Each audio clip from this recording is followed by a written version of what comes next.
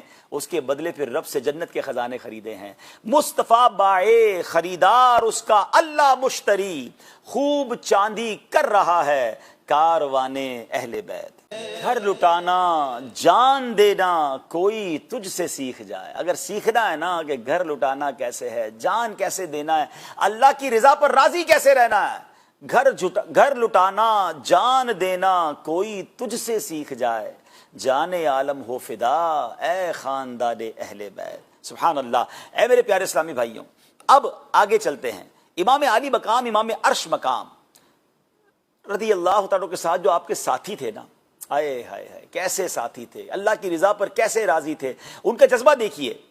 ایک بار 10 محرم کا دن ہے اور جو صبح کا وقت ہے، جب لڑائی شروع ہونے والی تھی تو کچھ دیر پہلے جو کربلا کے قافلے میں تھے حضرت عبد الرحمن بن عبد الرب اور حضرت بریر حمدانی رحمۃ اللہ تعالیٰ علیہم ایک ساتھ کھڑے تھے۔ حضرت بریر حضرت عبد الرحمن سے خوش طبعی والی باتیں شروع کر دی، مسکرانے والی باتیں شروع کر دی۔ تو حضرت عبد الرحمن نے فرمایا اے بریر، یہ کون سا وقت ہے؟ یہ وقت ان باتوں کا تو نہیں ہے، کیونکہ سامنے جنگ لگی ہوئی تھی، دشمن تیار تھے، لڑائی ہونے والی ہے، شہادت نظر آ رہی ہے۔